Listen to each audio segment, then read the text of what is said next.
We're going to start the show tonight. This is an Unlikely Stories event. Unlikely Stories is a web journal that's been running since 1998. When I was very young and very stupid, but now I'm just stupid. So the journal's a lot better than it used to be. Tonight we're going to hear from Krieger. We're going to hear from Marian Moore. We're going to hear from Formento, and we're going to hear from Gabor G. Gyukics, visiting us from Hungary. But first we're going to hear from the very best bartender in the world, Xander.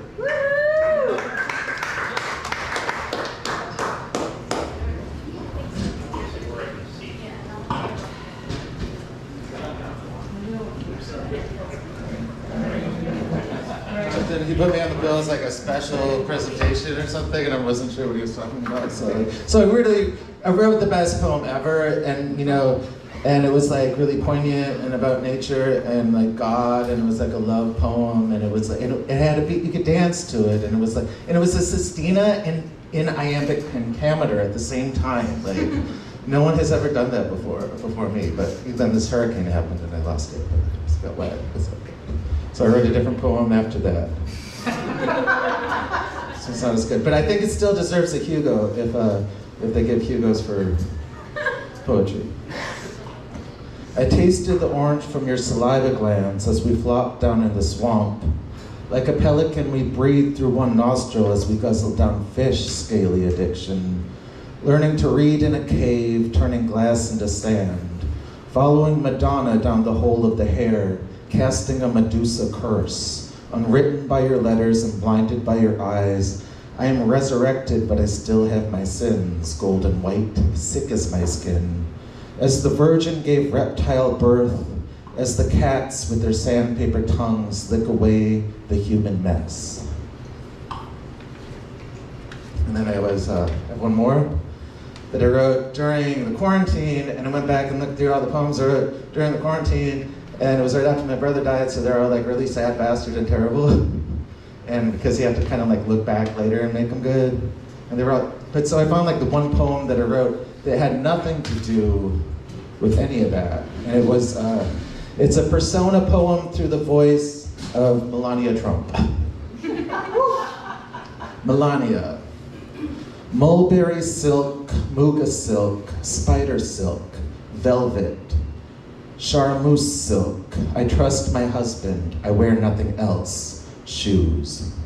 When I was a little girl in Slovenia, I had only one pair of shoes. I would walk through shit to go to school, church. As First Lady, it is important to have very many shoes. My husband's hands are small, but they are strong. I began to model when I was 5. I believe Mary, Mother of God, chose this for me. It is why I am First Lady. I tell my husband we must be there for him in our child's life, but he does not listen. He does what he wants. I stand very close to our son. I protect him from the words of the world. I wear low heels, shoes that are flat to make my husband tall. I do not have to. I cook for him. I clean for him. He never once says thank you.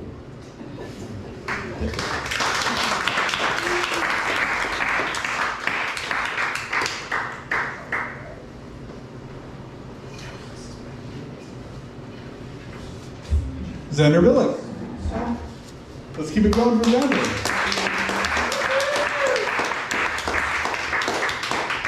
All right. Next up, we're going to hear from Krieger.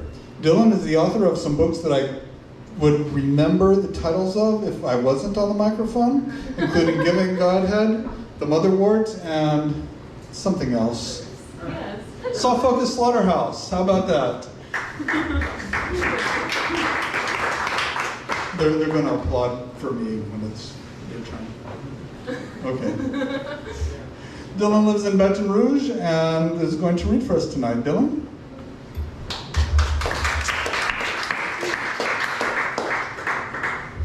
Hello. I'm getting used to in-person readings again, and part of the way that I'm doing that is memorizing some stuff.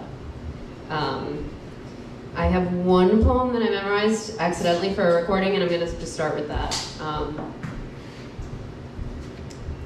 And my preamble is that if you've ever seen anything on TikTok and you're over the age of 25 or 30, you might have the thought that I did, which is that other people's home movies now are actually like decent quality. And that's weird to me. So this is a poem I wrote about that. I miss when home movies were shitty. I felt so seen and heard by Satan. Those wavy lines that would keep moving even when it was paused. The trick of using a butter knife to line the tape back up. Why is it so unbelievable to have witnessed the end of era after era like a vampire, to see a pileated woodpecker next to a prison in Michigan and think, without history, without pictures, history is meaningless. No one will know I was here. Basic bitch of bird watching without binoculars, just inches from the rumble strip. Dumb luck, happy accident, another moment whose poignance feels more like a morbid joke I don't get yet because I'm not quite dead enough. But just you wait. I'm lying down in lots of pentagrams and praying to the planets. I'm growing scales on both my eyes to then slough off. I live by a strict schedule of scribbles in the blank space. I kiss the TV and the static stings my tongue. Now I understand why kids stick forks into electrical outlets. To meddle in the source of magic. To meet the beast behind the hum.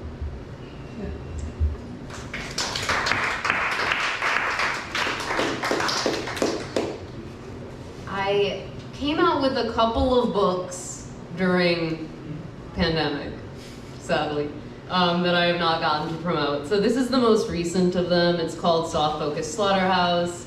I have it with me, and it's my first stab, proverbially, at writing a book about chronic pain, because I've had a chronic pain condition for about 25 years.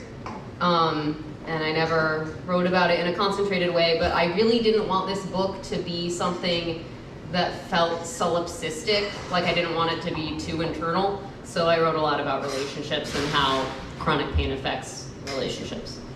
So I'm just gonna read two poems from this book. Bedside Mechanic. Step-by-step instructions for dummies. How to fix your chronically sick significant other. Mash your sense organs into their lap. Act sad. Puff out your chest to demonstrate you are the single most melancholy mammal in Indiana, Louisiana, what have you. Watch the petty waft of competition soothe their aching muscles. Pass a bus station and sigh like you will never see the world's wonders. Learn how to make their favorite meals paleo, vegan, soy-free. The doctors will demand it sooner or later, but be patient. You have your whole lives to hate this game, not the player.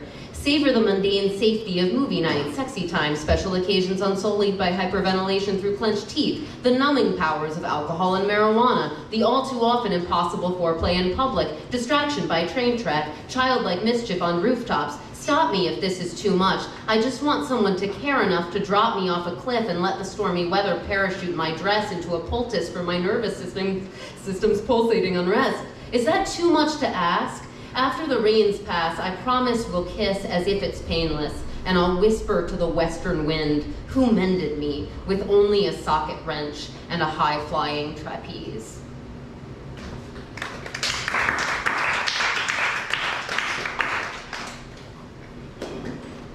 This is my favorite to read right now because I recently got an ant infestation in my car, if you can believe that. So this poem mentions something akin to passive fascism.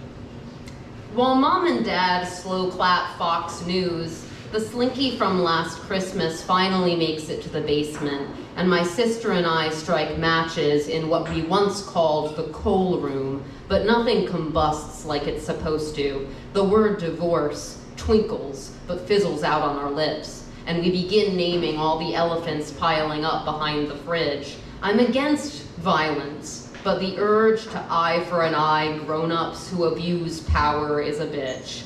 86, the taste of concussion. I'm glad I no longer remember what we were told we'd wronged or broken. Something about crying over a non-physical malady. Well, here it is, Mommy.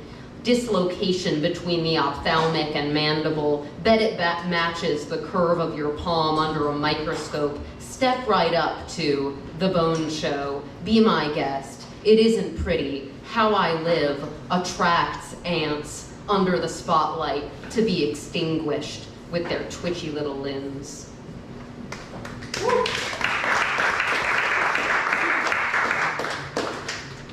All right, I have a couple of newer ones that I've been reading, just to kind of try them out and see where this manuscript is going. For the washable tattoo atop a permanent scar. Whether a fire, cancer, slip of the wrist with a razor in the shower, the only evidence left is a pale sheen of fingerprintless disbelief in skin rebuilt, fine lines flattened into unidentifiable cropland gone fallow, black thumb all through summer and the soil spits blood back. But look, there is a painted piece of paper that obviously wants to cover the world up, and it's whatever color you want it to be, baby. Golden, lavender, ruby, little fistful of familiar confettiing over a headstone like it's New Year's in hell. To think the attention, welcome for once and stuffed with wet petals, when they fall off were different, crystalline coats fully saturated, weighted down with old gods in the pockets to keep from floating away. I wish anyone could say reconstructive and mean it, but they're always sort of smirking. Fine that the stitches stay in, fine that the willows bend over just to fuck us. If not the tumors, contusions, what would we cover in tinsel and expensive juices? These are the landmarks that tell extinction it's moving in the right direction. Unhook the horror from the head wound and be honest. Even the lilies better gilded.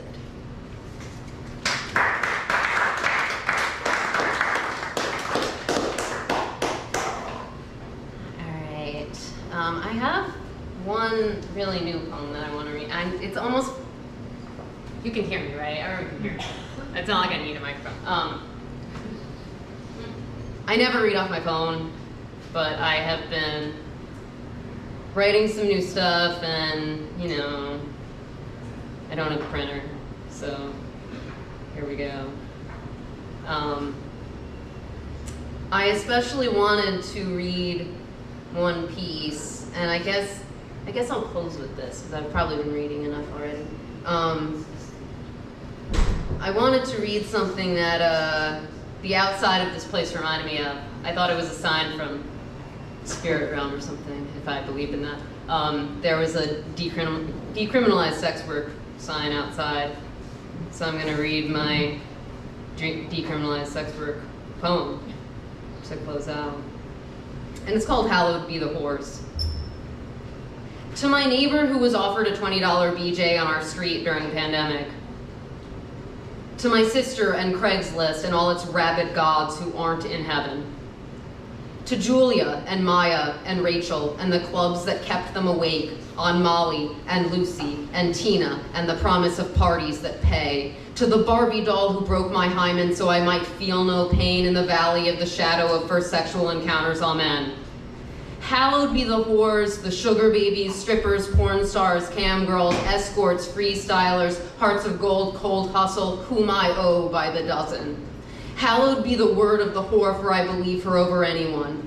Hollered over too loud new wave or whispered in the bathroom. May she drink champagne in paradise. May she indulge every temptation. May she deliver us from cloistered lives, at least an hour, fully compensated, as it is written, as it persists. May she devour us wholehearted or leave only what the crows could snatch easily. May she break bread with angels at midnight, tint her cheeks with fresh cherries. May she rearrange the world as she sees fit and then tell us all about it.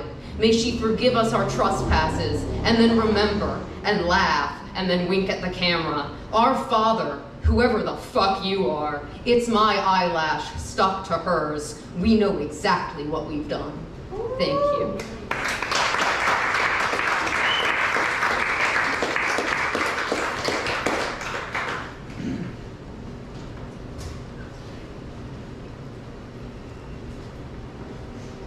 A little more for Dylan Krieger.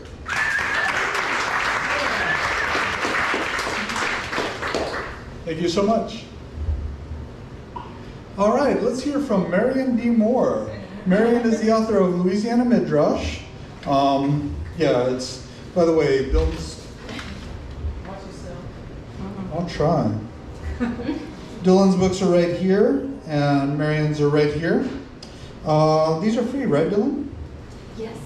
Okay, fine print, edited by Dylan and Chris, are free for the taking. Please do actually pay for some money. Pay with money for some copies of Dylan's books and Marian's books. And yeah, she's been reading all around town until she couldn't anymore because that COVID thing happened. And we're very lucky to have her now. This is your first read since the pandemic? Right. All right, Marian D. Moore. Most of the ones I'll read tonight will come from Louisiana Midrash. It was published in 2019 by UNO Press. Midrash is basically a way of looking at the Torah and at the Jewish Bible. It is a way of interpreting stories using, and in fact what it usually does is it fills in the gaps in stories. So Midrash might tell you who the children of Adam and Eve married. Midrash may tell you something about the childhood of Abraham, and Midrash may tell you how Moses argued with God, begging him to let him go into the promised land.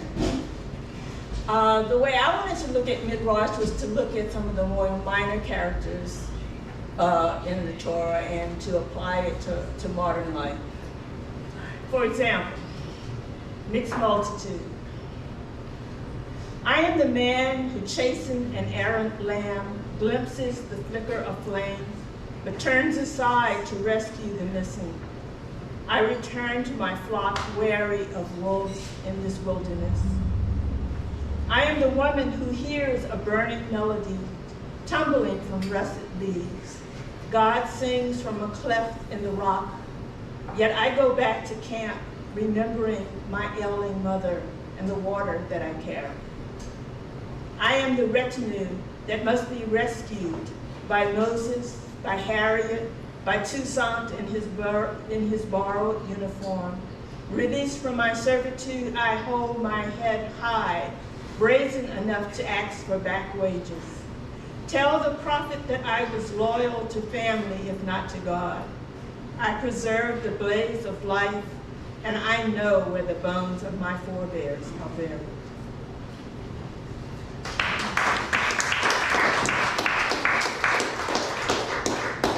Most of these poems were written when I was in a workshop called No More Literary Society that was led by Claude. And when Katrina happened, that was basically the end of the workshop because we all got scattered to the winds. But one of the things Colombo asked for was a piece of written work about Katrina. I didn't write anything right away. It probably took a year for me to write something, but this is what I wrote. Dry bones. I saw an angel yesterday. I saw an angel yesterday.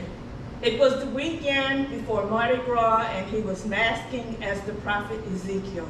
He was shaking a tambourine over Lafayette Street. The angel was the very image of my grandfather, an old paper shell pecan colored man dancing in pinstripes. One foot glided over shards of glass, and one hand gripped a circlet of stretched goat skin. He brushed those tin rattles against his thigh and raised the ancient noisemaker to the skies.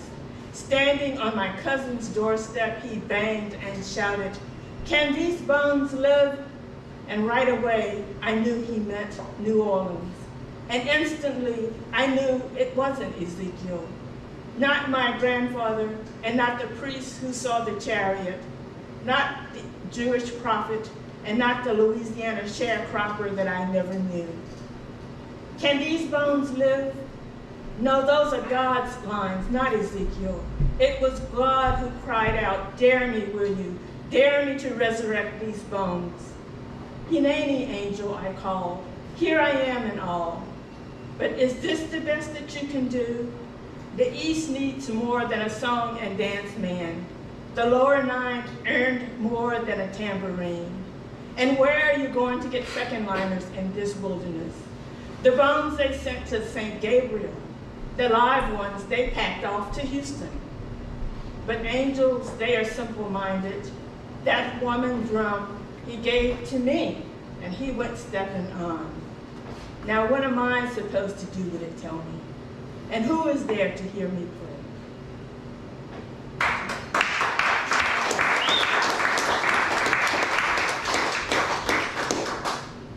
This one is based somewhat on a family reunion I attended in Texas.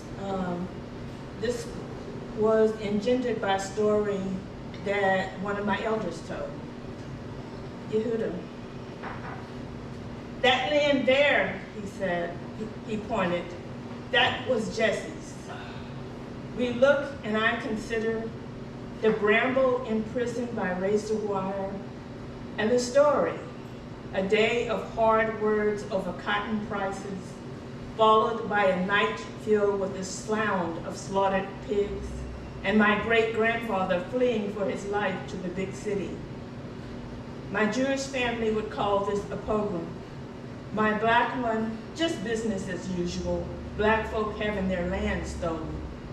They say we could get that land back, my elder says. The words hang in the air, an unanswered question. In my mother's family tree, Jesse follows Jesse with never a David in sight. I'll tell you when the Messiah has come, when Jesse's David pastures his horse again in that field over there.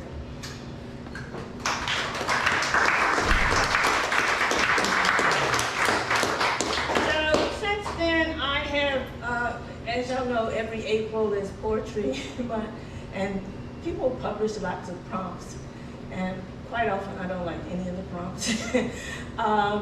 But as it happened, I found a Twitter feed called Freedom on the Move, which is done by, I think in many cases by local scholars. They have been printing out the ads that were published for runaway slaves.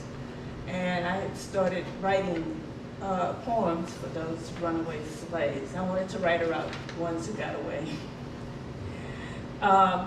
Let me read one of the ads. $100 reward. The above reward will be paid by the Borough of Freeport to the person or persons delivering to the keeper of the parish jail of Jefferson, the slave Ned, who being confined in the jail, did on Sunday morning set fire to said jail and make his escape. Ned. Freeport is aflame. Rivulets of blue run from the jailhouse to the general store, where my hands were bound for being so black that my color swallowed all of their fears.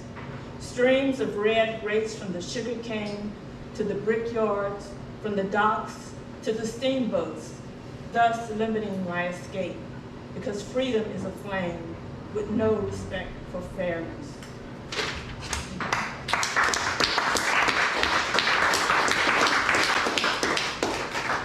And these last two, one was published in I Am New Orleans, which was an anthology done again by UNO Press, and this one was edited by Columbia.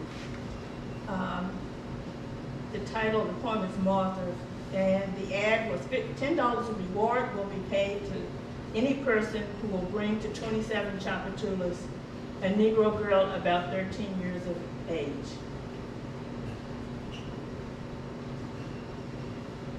I shucked that dress, found 2 ears of corn clinging to a gunny sack on the docks, enough to stop my gullet's teeth from chewing through my rough skin. The bag an easy fit. Last night rolled myself in dog shit, enough to make the pretty noses and the sharp eyes above them turn away from my burlap slip. Replaced cottonade, that wealth of Louisiana cotton, with a warp of Tennessee jute printed in indigo, the color staining my thin thighs purple with the blood of my kin, red, embracing the work of their hands, blue.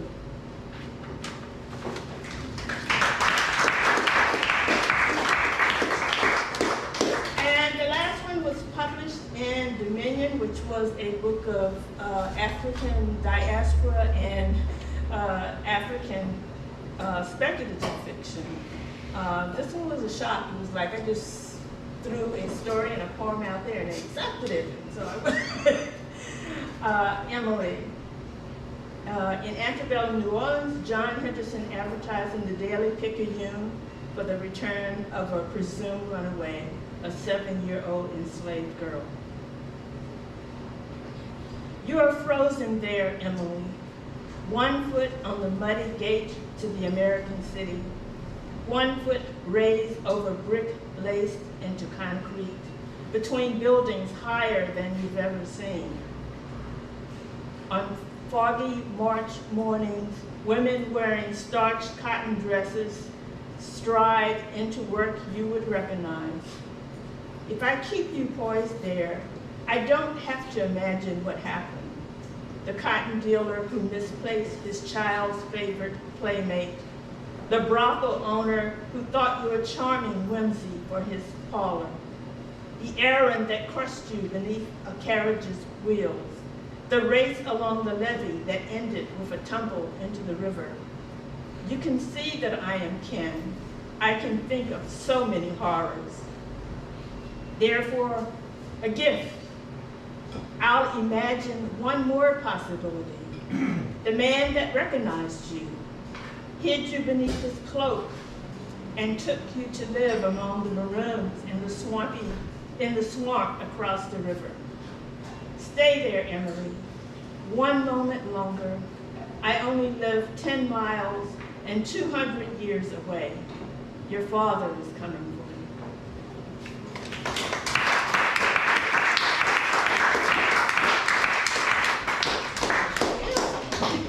Thank you, Marian. Marian D. Moore.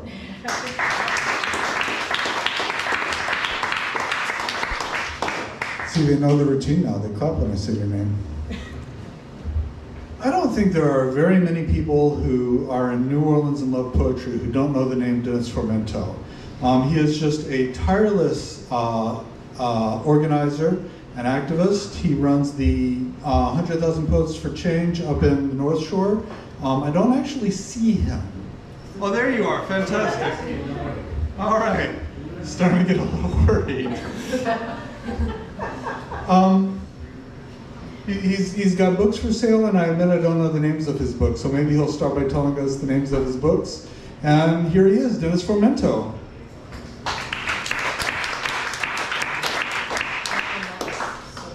I'm not as dull as you, Jonathan, brother. You're great. You are. No, I'm not. Spirit Festivals is one, and the other one is called Looking for an Outplace, and there's another one called Cineplex. I want to thank Jonathan because a couple of things. Number one, he brought this gentleman right here, Mr. Gabor Gyukics, to New Orleans. This is only like the second time that a 100,000 poet from abroad has been here, the other one being El Habib Louis. And that's been 5 years ago, 6 years ago. And it's been 6 years since I met this guy because we were in Salerno together. And the big conference we had there, it was fun. And I just want to thank you all for coming. No, I'm back there.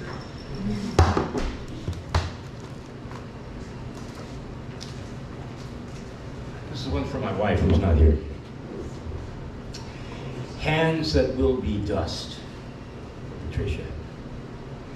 I love you with hands that will be dust in just a few years. Just before my eyes go silent. But not just my eyes. I'm only 50% history. But that, I'm only 50% happy. But that 50% is yours. A half glass of water, a half glass of tar. Only 50% chance. The rest is intention.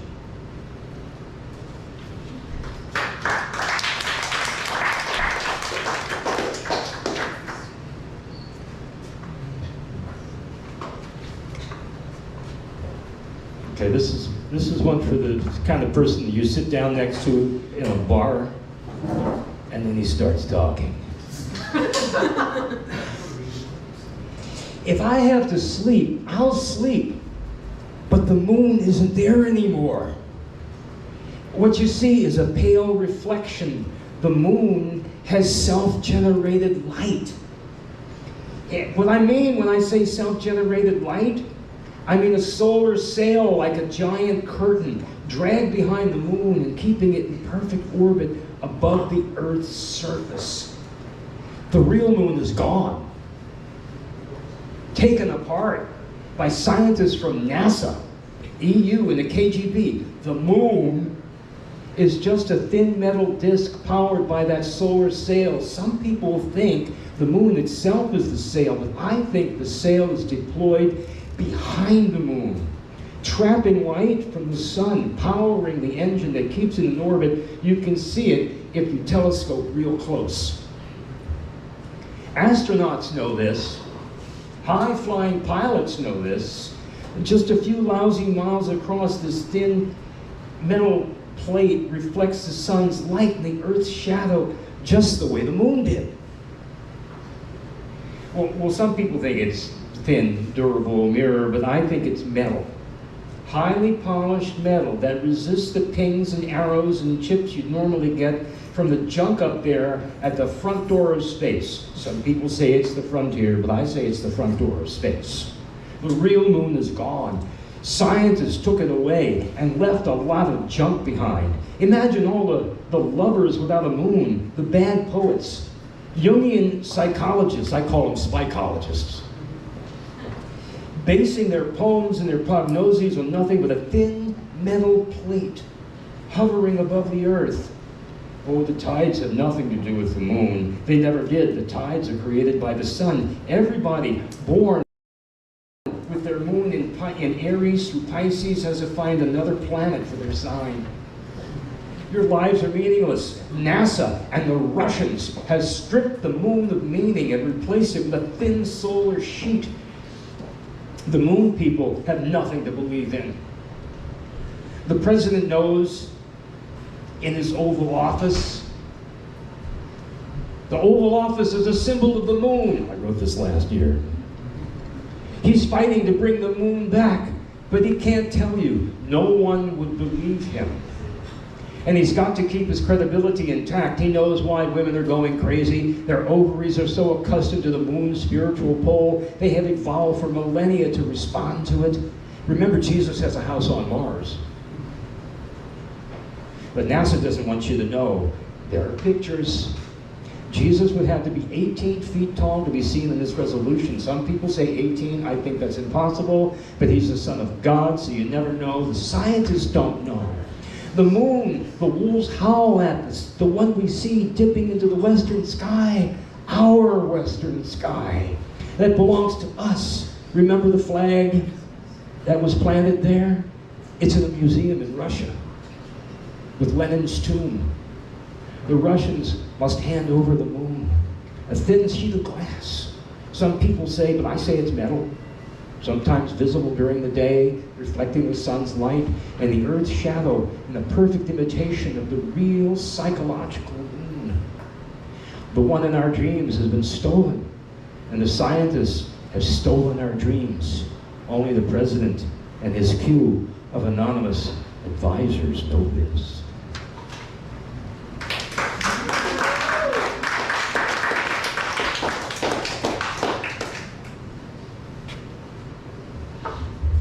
Read this one at a rally. There were 500 people to come out after George Floyd's murder in Slidell, Louisiana, which is a thing. You know, it's real. 500 people came out to demonstrate for justice.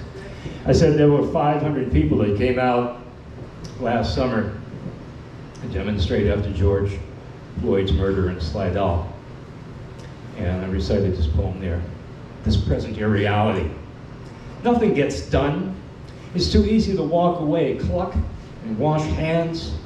No one hears the outrage until it becomes outrageous and we wake into a nightmare. And then we all march with a sword through our hearts because nothing matters in America except faster internet. Nothing matters as long as you can escape the wickedness, maybe by the skin of your teeth, maybe by the color of your skin. This present irreality is as real as it gets. Get your hooks into the sky and take it if you want it. What will make America listen?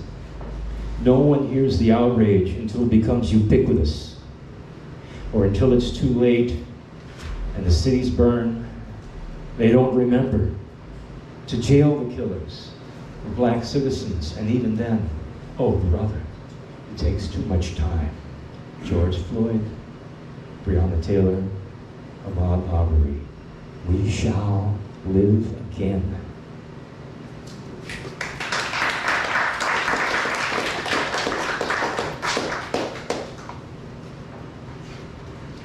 One more and I'm going to switch to the book here. This was a story of hubris. I remember that from college, you know, too much pride, arrogance, hubris. Phaeton drives the sun cart. It's a story about present realities too. After Ovid. The clouds go up in smoke, mountains catch fire, earth of the prairies dries and cracks, grass turns black, and wings of wisps of smoke rise. Cities large and small choke with monoxide carbon. The people and animals turn pale and struggle breathing. Small children in their innocence. Entire countries breathe their last because a boy and a god's presumption and foolishness allowed it. Phaeton begged for the reins and Apollo handed them over. He told the boy, not even the other gods can handle that convertible, my open car and 4,400 horses. Phaeton wanted to prove he was half God. Put the other kids in their places who did not accept him, didn't believe that he was a son of the sun god. They called him names and called his mother worse. If he was a son of the sun, then he could drive his car, couldn't he? Phaeton gave in to presumption. His father gave in to his son's pleading and hope and handed over the reins. The route up was steep. The wheel ruts there for guidance. But he couldn't find the grooves. The horses jolting, wheels crashed over their traces, shaking the cart. Phaeton dropped the reins and the horses knew it. The reins fell loose across their backs and they charged now at war with each other to reach the top of the course. By midday, a bend in the sky, they crashed the guardrails and plunged, flaming down toward earth, taking the clouds with them. Phaeton, in terror, the gods on the mountain clapped hands to their mouths, believing it was Apollo himself who was falling with the car as it plunged and the whole world burned. Athens in smoke and ashes, Berlin a cinder, New York is toast. The globe grows even hotter, the icebergs melting. The seas rise and rush ashore, competing with fire for the right to strike. Great volcanoes cough up smoke and cinders, and then vomit forth huge bolts of flame and rocks. Boulders burst from mountainsides like bombs. Lava surges through ruptures in the earth's flesh. Sun car, flaming, dangling, as if dangling from a hook above the earth. As it fell so far, speed and distance misjudged by watching eyes until it came too close. The scale of it. All impossible to understand. The sky a shambles. The gods themselves in panic pushed each other out of the way to gain control over their own territories. Okeanos to the sea, Ceres to fields, and Diana to the forests. The gods of the underworld revolted, and the whole earth in flames. Gone the snow, evaporated lakes, Victoria and Baikal, Superior and Michigan. Pontchartrain, a puddle, boils over, inundates New Orleans once again and disappears. Clouds evaporate, give way to smoke, and humans terrified, abandoned towns for choked highways blanketed by debris. Phaeton holds tight to Apollo's cart, still far above the earth. And tears the boy who set out to do a God's job. The earth grew hotter and hotter. Earth of Kenya, sky of Bangalore, river Ganges turned to dust. The god of solar flare watched his mortal son plunge down to burning earth below. The boy's neck crushed as he hit the ground, shoulders crunched into his chest, ribs exploding, brains dashed out all over the burning earth. Blast furnace and atomic hell, floods compete with fire to see which will spell the end.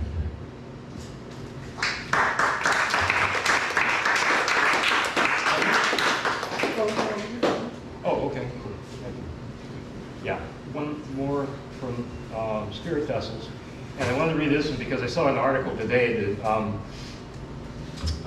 archaeologists who've been studying Poverty Point, this huge mound complex in North Louisiana near Monroe, they realized that there is the Indians' engineering in creating this mound was something more complex than we can actually do today with the variety of soils that were used and the way they impacted the soil, built one layer on top of a sort of berm to enlarge and heighten the mound, so we couldn't do it today because we don't know enough about soil. This is 3,000 years ago.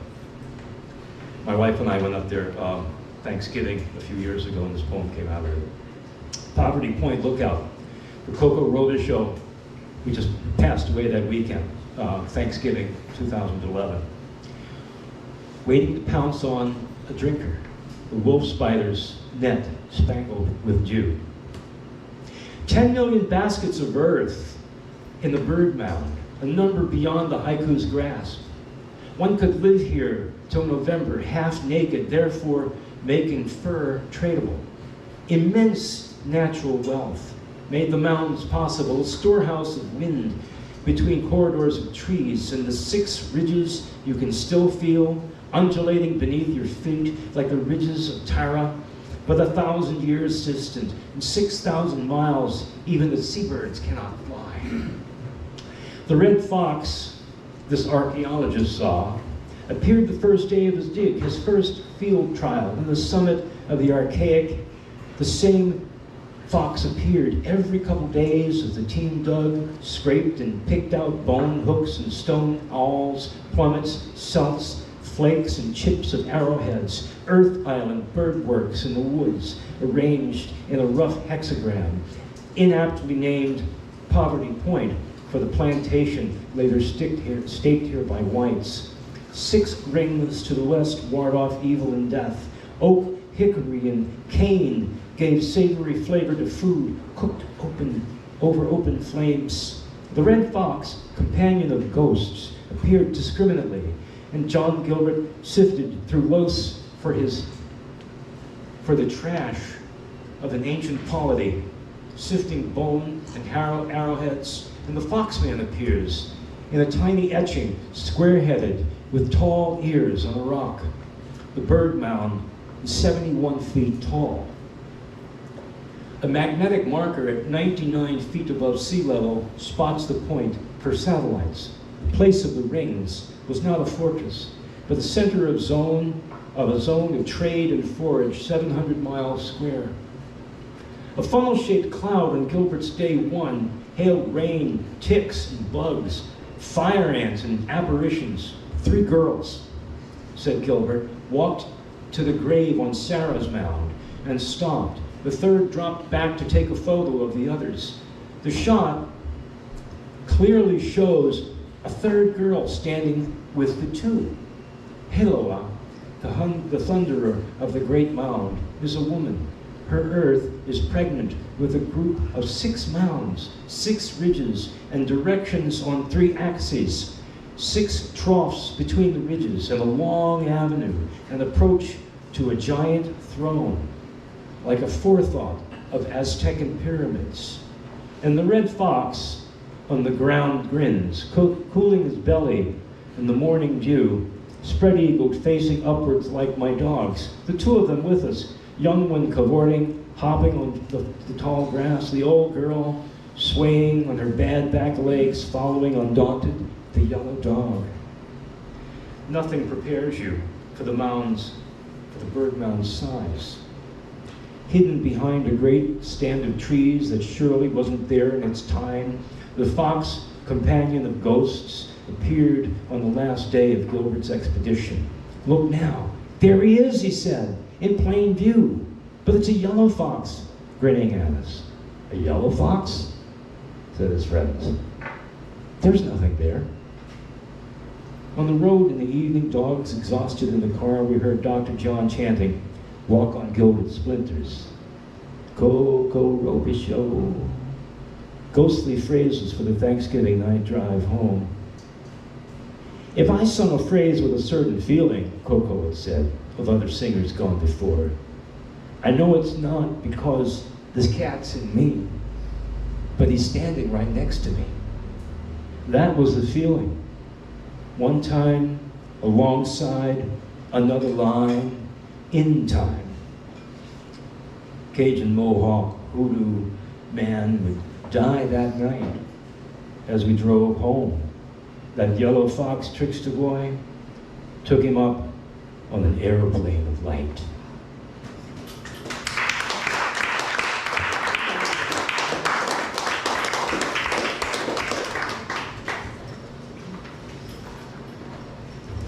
Dennis Formento.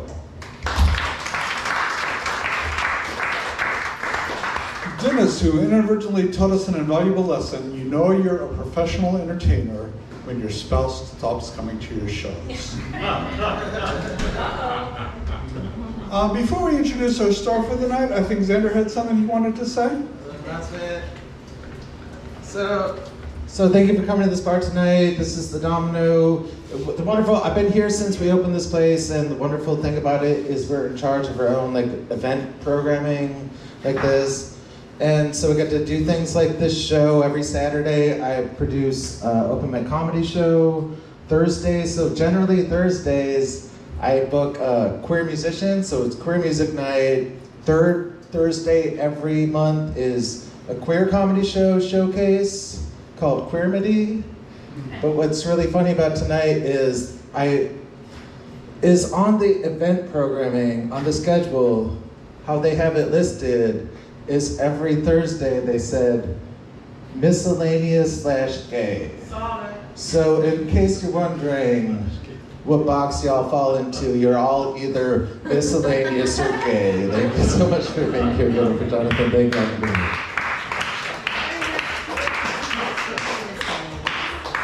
Thank you, Xander.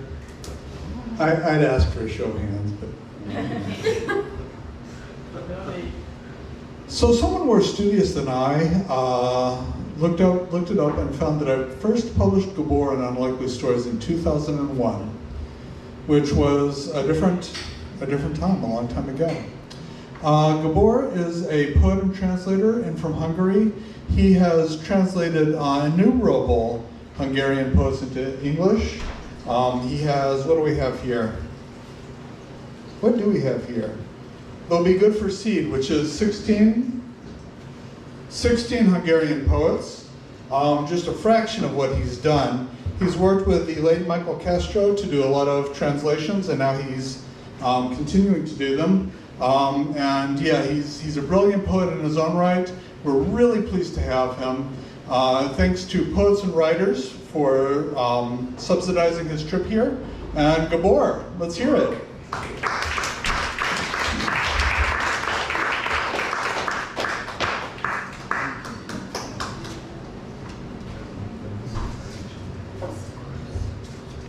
Good evening.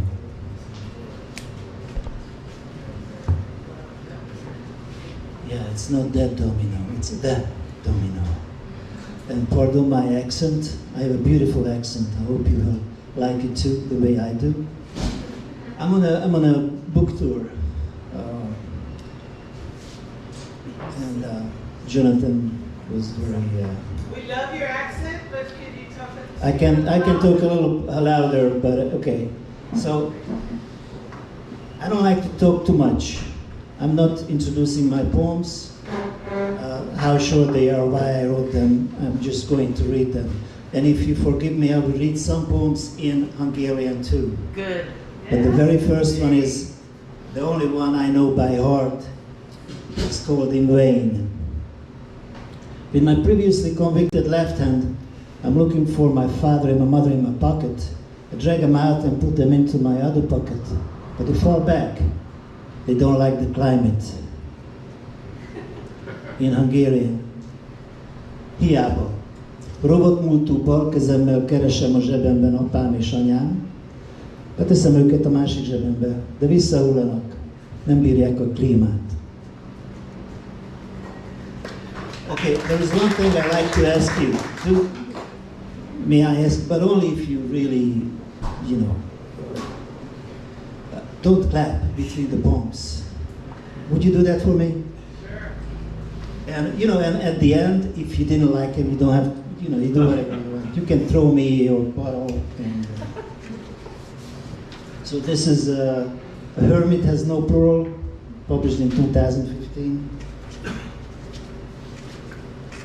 And the publisher insisted that I have 4 poems in Hungarian and English. So, about to decide. Through the interfacial hair tiny crack of the locked train window, blown in snow pellets, freeze and ice relief on the windowsill. The rushing train scares a heron away from the ice-edged marsh along the tracks. A raven chases off a pair of turtle doves from a pine tree bough to see the tracks drilling through the woods.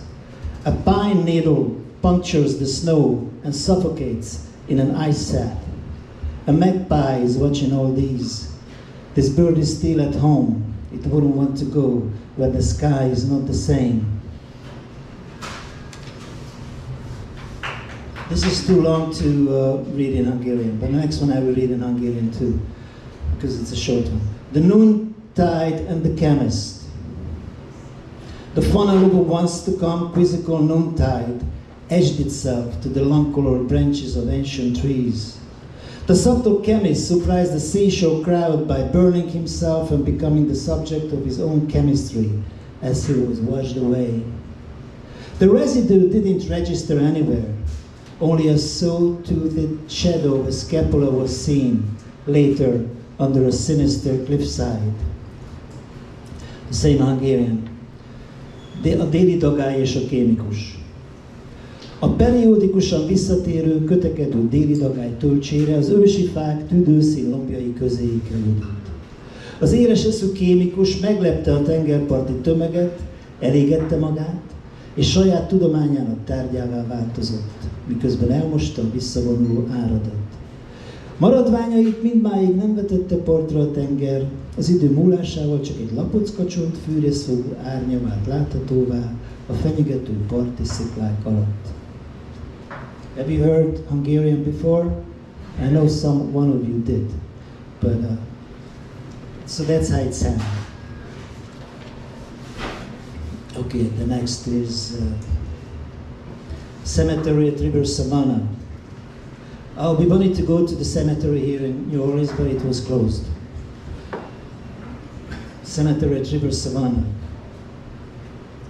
Leaning to the oyster brick fence, watching as ants order ants to labor, you seem to perceive whips in their forearms. You won't talk about the place you visited in your dream to anyone. With pre-written answers, you ignore the questioners. You smooth your forehead. The peeling of your skin is wind-blown dust. Under the moonless sky, your shadow walks the sun to the other side. And now a love poem, but you can convince me it's not a love poem after we hear it. Let me read it in Hungarian first. Székek. Át kellene rendezni a székeket, szólt a lány. Ki rendezze át, kérdeztem. Te, válaszolt, és leült. Széke mellé helyeztem székemet. As you can see, it's a very short poem. Chairs. These chairs should be rearranged she said. Who would do that? I said. You, came her answer. As she sat, I moved the other chair close to hers.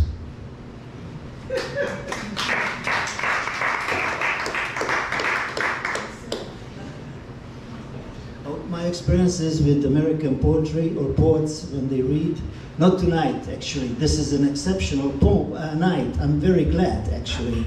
It's usually poets say that, oh, I'm going to read a very short poem, and then he goes on for half an hour. Really, that's my experience. You know, I used to live in the States between 88 and 2002, lived in St. Louis, San Francisco, and Brooklyn. So I hang out at Coffee Trieste. I knew some beat guys. I'm the one of the translators, so Allen Ginsberg and Lawrence Ferlinghetti and Sherman Alexie. I translate Native American poetry to Hungarian, and so I translate back and forth. But to English, I have co-translators because would you translate to Hungarian alone by yourself? No. So I don't trust myself. I need fine-tuners. So anyway, so this book, 8 woman and 8 man poems. I edited and translated and chose the poems in this book, but I have 6 people who helped me to fine-tune the English, to be corrected, so I don't screw up very much, so we screw up together. I will read, if you allow me, I will read 2 poems from that book. But I'm here to shine myself. Okay, anyway, this one is called, and if you would wonder, I wrote these poems in English.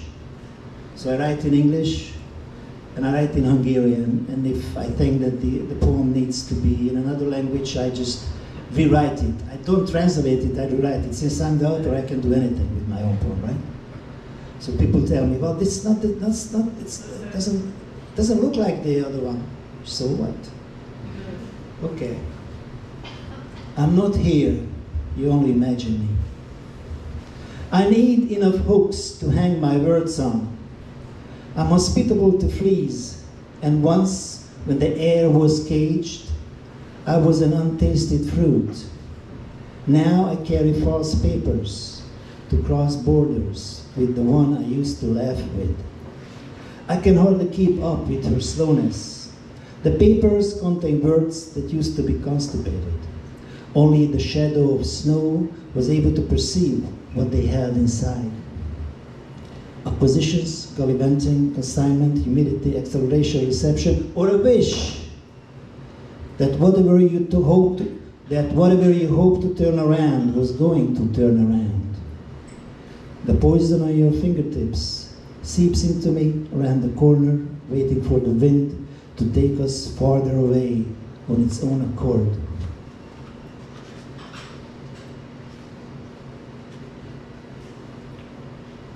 Double haiku called Path. As a vibrant leaf fallen from a storm-beaten tree, the wind rolls me into mold. Above the ground, ants, below worms, turn me into gold. As a vibrant leaf fallen from a storm-beaten tree, the wind rolls me into mold. Above the ground, ants, below worms, turn me into gold.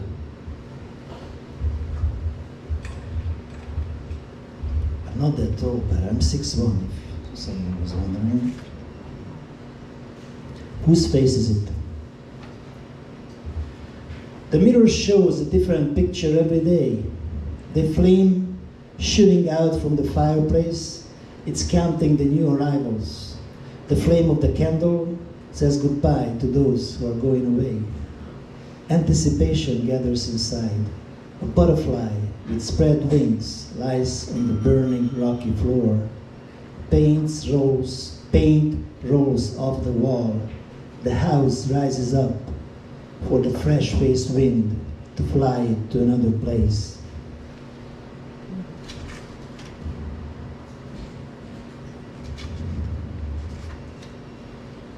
Oh. Now, this is called, it has nothing to do with in memoriam Ira Cohen.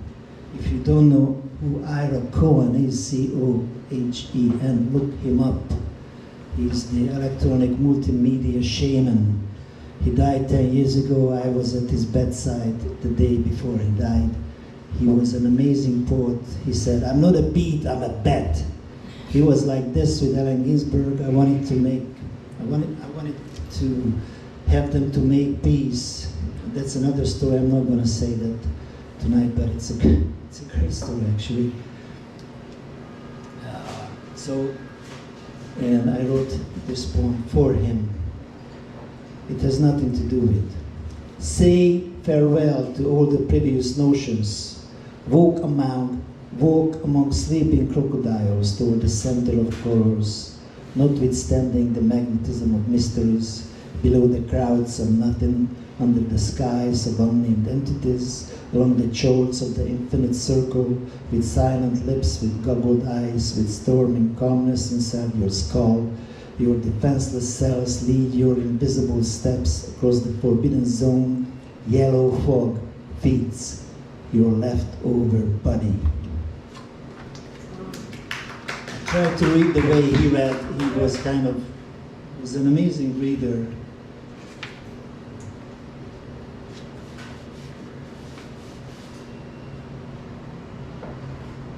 And this is a kind of style some people in the olden times used to write poetry. Enviable death. We can't hear you.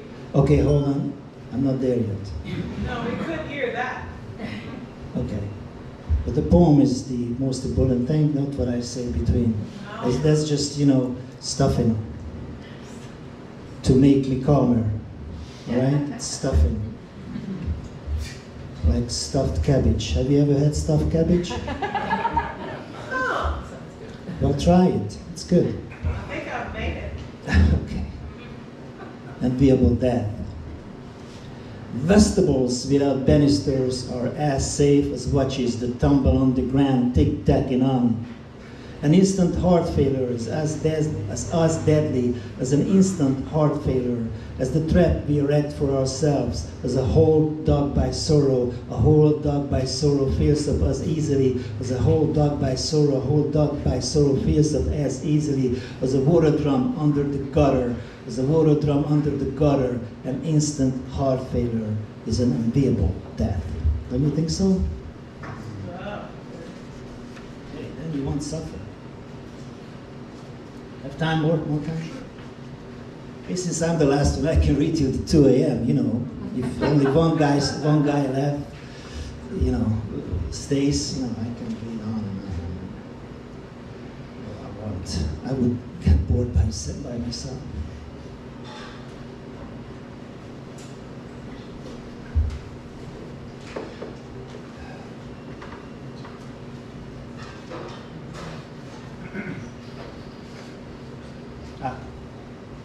Transparent ink. Stains. Transparent ink stains the dirt rind of a resin hat of a man standing by the train's window in a land where the air is not yet futile, back in the last times when hand-rolled cigarette smoke blew out of the fissures of wooden-wheeled carriages. The man inhales deep, keeps the smoke down, exhales, the smoke shivers, mingles in the air. When an escape piece of breeze hits the man's face, he feels fear gathering in his mouth. Have you ever felt that? I have. That's where this poem came from. Well, there's another love poem. I write love poems after I'm separated. I mean, I don't have to convince the girl with the love poem if I love her. I mean, at the airport. You had no tears, but glued a half smile on your face, kept yourself busy with this and that, stared at my suitcase when you found nothing else around to touch but me. This Yellow raglan sleeve coat looks good on you, I said, instead of saying, I'll be back. You took your coat off and put it in your bag.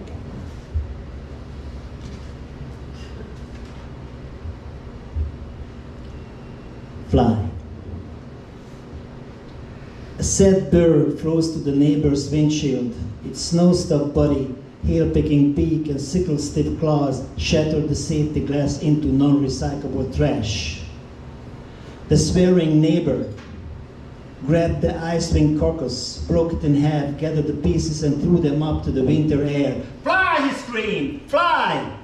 He screamed, raging cold-blooded at the scene of the shame, not seeing as the two half-birds came to life, rose to fall, one wing wedged into his reddening eyes.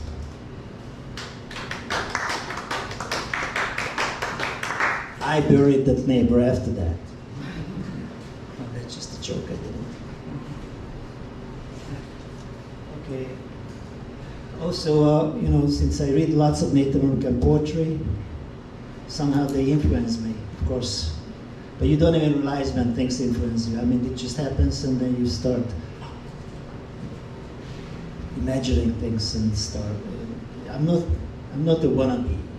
Some people say, "Hey, there's a wannabe. He wants to be an Indian." I'm not a wannabe. Tale. An old Ojibwa, the grandfather of numerous children, walks the land that was assigned to his tribe. Every day, he follows the paths of animals, watches the white rice to ear in the lake, the wing strikes of the birds, strokes the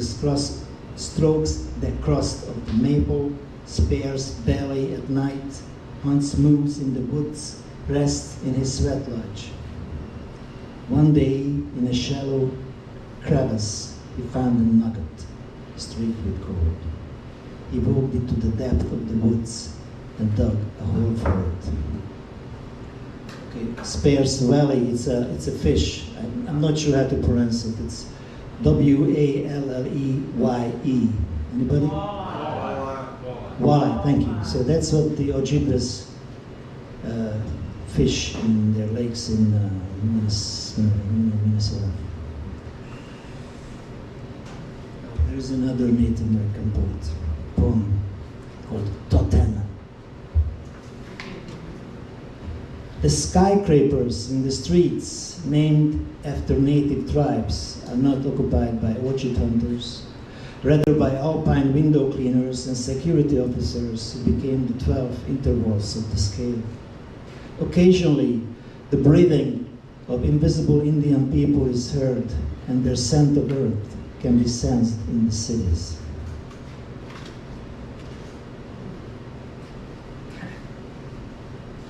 Well, there was when I lived in New York, Larissa Schmilo, that some of you might know, used to have an open mic, and once we had to give the stage up for the band, because they came in early, and Larissa said, okay, make it short. Come up and read a short poem. And it was my turn, and I didn't have anything in mind, and then I came up with this. Right on the spot. Diseased flies copulate on my pastry.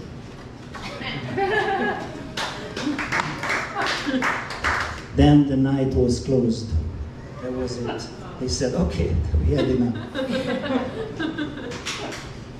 Okay, I'm going to read really 2 short poems from this book. It's called They'll Be Good for Seed. It's not even in the bookstores yet, this book. It's going to be in October or November. And the first one is by a man poet named Attila Yas. Come on, lady. Yes. Listen. Now I hear you. But is there anyone who can't hear me? Not now. You need a drink. Stay angry. We can hear you when you're angry. Okay. Yeah, good. I'm going to read it to you then. We can hear you when you're Empty. That's the poem's title, Empty. My friends, Clean your mirrors this morning so we might see ourselves in them shining, the way we should see our true faces every day or nevermore. Tomorrow, maybe, if we clean things smudged, empty surface of mirrors, but let's end this year today.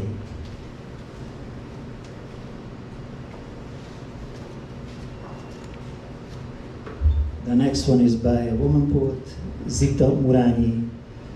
Her poem is titled Sea, like the sea, S-E-A.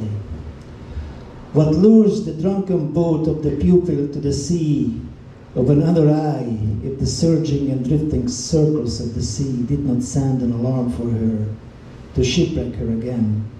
If I see a black flag on a house, I imagine that same black canvas stretched across the heart, filtering, staggering heartbeats through the ventricles. Not one, but 2 nights' pain beneath my fingertips, from the flotsam and jetsam of the soul, a piece of God to someone.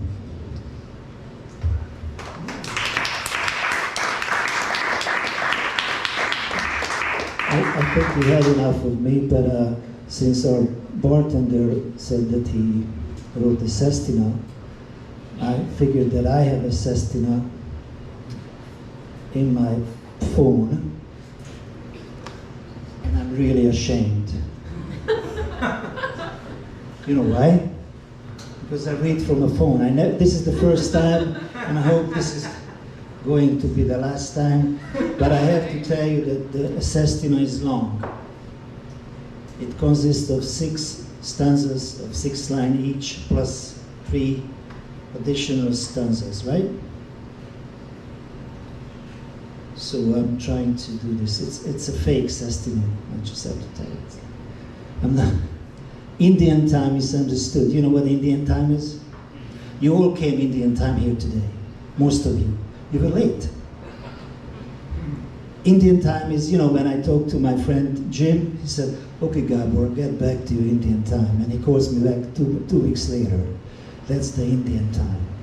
I didn't mean to hurt anyone. I'm just saying that that's, they say that to themselves, okay, Indian time, which means maybe never. Indian time is understood. I don't want to touch it, I screw up. Oh shit, what did I do? This is a brand new phone. I'm very, my son got this phone for me. This phone is 3 weeks old. I'm a newborn. Okay. When the water sprinkler is playing his flute on a 21st century tenement corner, where the sun heats up the brick, the rhythmical sound of ripe pears falling through branches, the branches reach the ground and erupting inside your greedy fingers, bouncing on and off, pretending to be otherworldly plants in front of an underwater gaudy backdrop.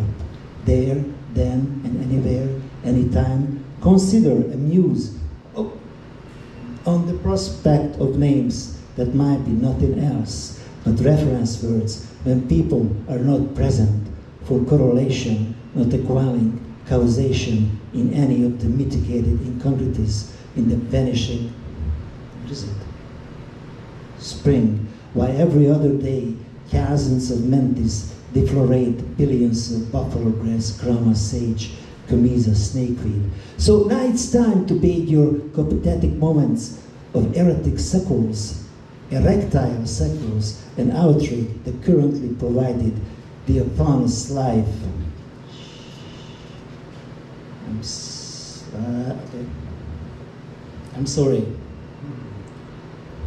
And outright the currently provided diaphanous life sentence in every pound, in every. Okay, give up. Jonathan, you want to read it? I can't read it.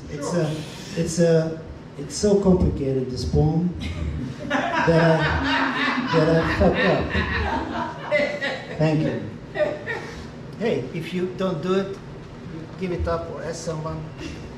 All right, we're going to start at the top. I'm gonna listen to you.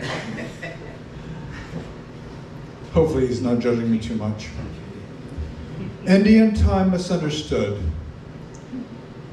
When the water sprinkler is playing his flute on a 21st century tenement corner where the sun heats up the brick to the rhythmical sound of ripe pears falling through the branches, reach the ground, end up erupting through your greedy fingers, bouncing on and off, pretending to be otherworldly plants in front of an underwater gaudy backdrop. There, then and anywhere, any time, consider and muse on the prospects of names that might be nothing else. But references words when people are not present, for correlation, not equal causation, and any of the mitigated incongruities in the vanishing spring. While every other day, thousands of matches deflorate billions of buffalo grass, grama, sage, chamiza, snakeweed. So now it's time to bathe your copacetic moments of erectile sequences and outrig the currently provided diaphanous light sentence. In every pond surrounded by fields lay in bed of red poppies. To tie the conglobulated matter into something that belongs only to your disgusted self. Among bunches of stinging nettles trying to perform cunnilingus on an unevenly balanced botanically active female meat-eater who wants to turn you over and gobble you after you finish, getting rid of your camouflage. Wondering how you will end up, thinking of nothing in particular, looking at a wounded mirror whose host never again will call anyone out on their names, to avoid falling out of its ready-made amalgamated framework of ground glass. Greedy fingers consider and muse on every reference word surrounded by fields of stinging nettles, hurting nothing in particular. So,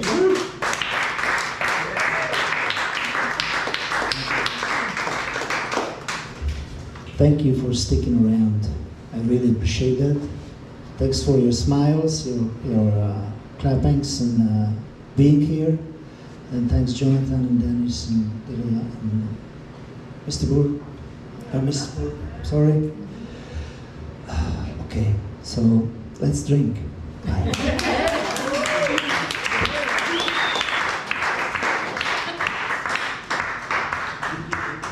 All right, thank you so much for coming. As a reminder, all 4 poets do have books for sale. And this fine print is available for free.